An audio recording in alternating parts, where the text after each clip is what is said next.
함께 주님 앞에 드리는 기도 중에 자백의 기도에 대한 이런 부분들을 좀 함께 생각해 보기 원합니다. 말씀은 에스라서 9장 1절로부터 15절 말씀인데 제가 시간 관계상 중요한 말씀만 이렇게 먼저 읽고 설명을 드리겠습니다. 먼저 에스라서 9장 5절 6절부터 읽겠습니다.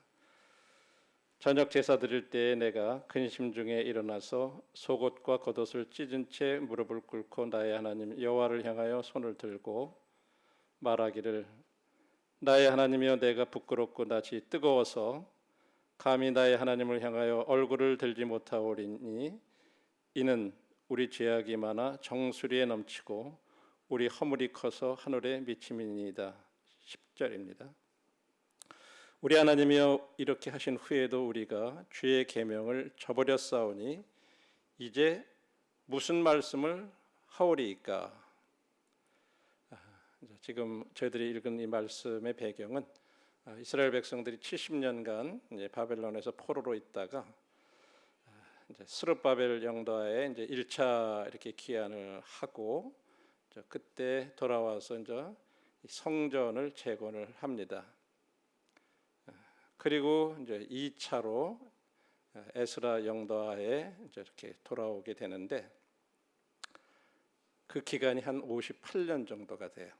성전 재건이 끝나고 나서 에스라가 돌아올 때까지가 약 58년 정도가 이렇게 되는 이런 시점입니다. 우리가 이 본문은 다 읽지는 않았지만 이 본문 가운데에서 그 두 가지를 저들한테 교훈해 주셨고 있는데, 첫 번째는 하나님의 백성이 죄를 지었을 때는 깊이 뉘우쳐야 된다고 하는 그런 교훈이고요. 두 번째는 하나님의 백성들이 죄를 지었을 때는 자백을 해야 된다 하는 두 가지 교훈을 이 본문 가운데서 말씀을 하고 있습니다.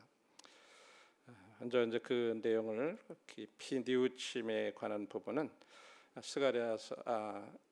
에스라서 9장 3절에 나와 있는데, 내가 이 일을 듣고 속옷과 겉옷을 찢고 머리털과 수염을 뜯으며 기가 막혀 앉았다.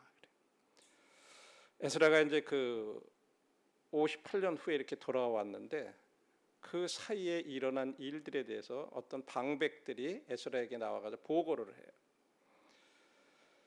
여기 포로로 잡혀가지 않고 남아있던 백성들, 그리고 스룹바벨하고 함께 돌아왔던 그 백성들, 1차 귀환한 백성들, 근데 그 가운데서 특별히 제사장들이라든지 레위라든지 이런 영적인 지도자들을 포함해서 이들이 이방인들하고 결혼하고 그들하고 교역하고 막 지금 그런 상황입니다 하는 말을 듣고 지금 에스라가 충격을 받았어요. 그래서 속옷과 겉옷 찢고 머리털 수염 막 뜯었다 그래요. 이거는 이제 그 당시에 그 죄에 대한 깊은 애통과 어떤 뉘우침의 표현이었다 그래요. 그 당시로서 진짜 죄에 대해서 깊이 애통하고 뉘우치고 하는 그런 표현들. 그런데 4절에도 보면 그가 이스라엘 하나님의 말씀으로 말미암아 떠는 자가 사로잡혔던 이 사람들의 죄 때문에 다 내게로 모여오더라. 그런데 그 가운데서도 에스라가 하는 행동을 보면서 하나님의 말씀으로 떠는 그런 사람들이 함께 이제 에스라 주변에 같이 모여서 그리고 이제 저녁 제사 드릴 때까지 함께 기가 막혀서 이렇게 앉아 있었다고 이렇게 말씀하고 있어요. 그래서 이제 실제적으로 이제 기도하는 내용들은 이제 5절로부터 15절에 이제 자백의 기도가 나오고 있습니다. 저녁 제사 드릴 때에 내가 근심 중에 일어나서 속옷과 겉옷을 찢은 채 무릎을 꿇고 나의 하나님 여호와를 향하여 손을 들고, 무릎을 꿇은 상태로 하나님 앞에 손을 향해서 들고 이렇게 하나님을 향해 손을 들고서 이제 자백의 기도를 합니다.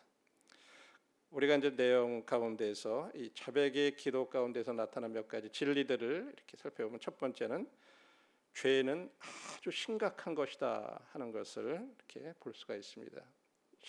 6절에 보니까 우리 죄악이 많아 정수리에 넘치고 우리의 허물이 커서 하늘에 미친다. 이 말은 이 죄가 하는 것이 얼마나 큰 건지 하나님 보실 때 너무 그 죄가 커서 하늘에 상달했다, 하늘에 미쳤다, 그런 표현으로 얘기를 해요. 오늘날은 이 죄에 대해서 그렇게 많은 사람들이 그렇게 하면은 그게 죄가 아니야. 세상 사람들이 보기에는 그렇게 죄가 아닌 그런 일들이 있어요.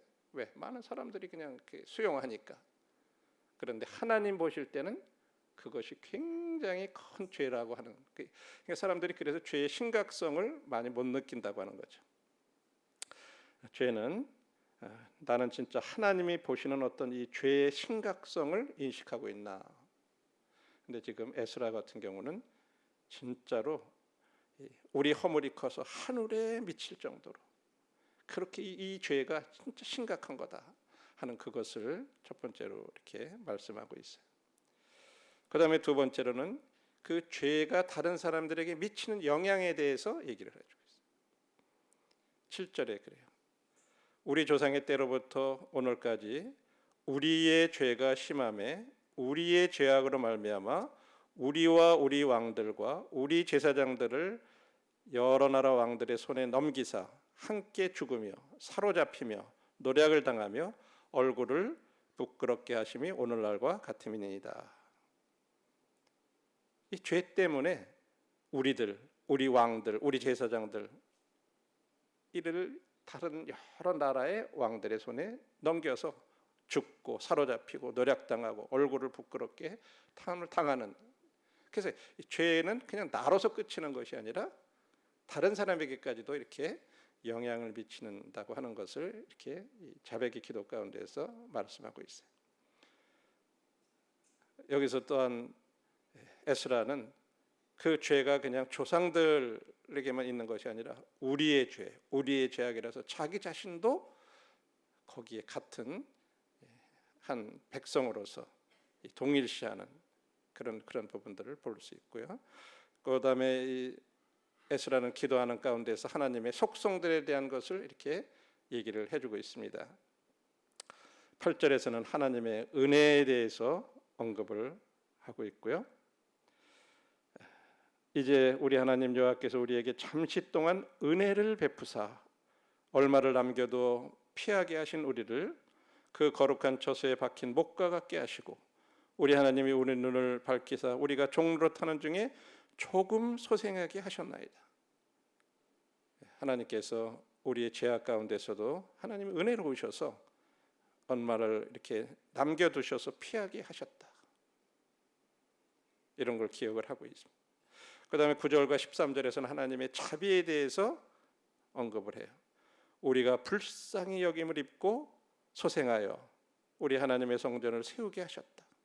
하나님의 자비에 대해서 언급을 하고 있습니다. 또 13절에도 그 무너진 것을 수리하게 하시며 유다와 예루살렘에서 우리에게 울타리를 주셨나이다.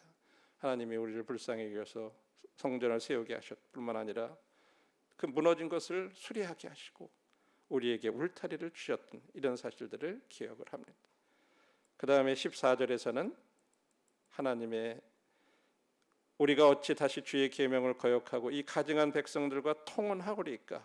그리하면 주께서 어찌 우리를 멸하시고 남아 피할 자가 없도록 진노하시지 아니하리까? 하나님의 진노에 대한 이런 부분들을 또 언급을 하고 있고요.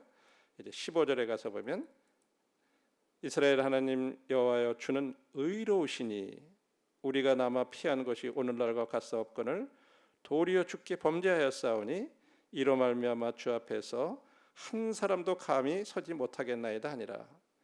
이처럼 하나님의 의에 대한 것들을 언급을 합니다.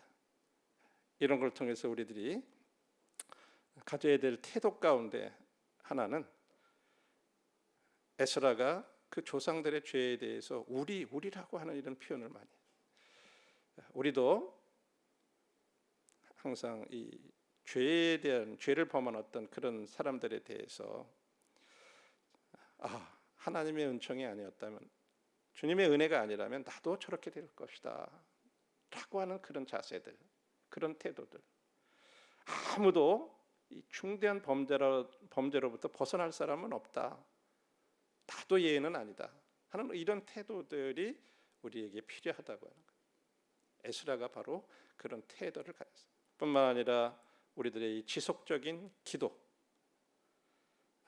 우리는 마땅히 주님 앞에 주님 저로 시험에 들지 말게 해 주십시오.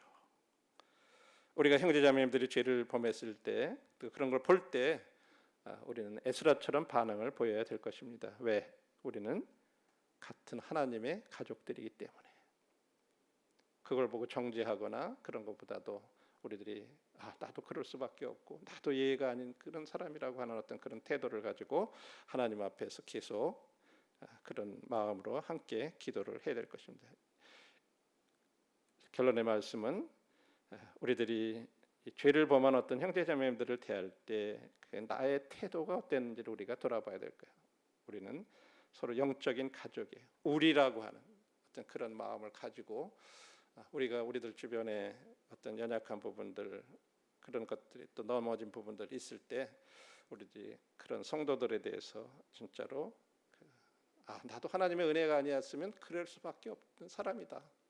나도 예외가 아니다. 어떤 이런 마음을 가지고 여전히 우리가 하나의 가족이라고 하는 그런 마음을 가지고 계속 그들을 위해서 기도하고 또 진정한 그 자백의 기도, 정말로 죄에 대해서 하나님께서 말하시는 것 같이 똑같이 말하는 거 이게 자백이라고 이렇게 얘기를 했어요. 그래서 우리들이 그런 그 진정한 자백의 기도를 에스라처럼 주님 앞에 드리는 저희들이 되었으면 좋겠습니다. 감사합니다.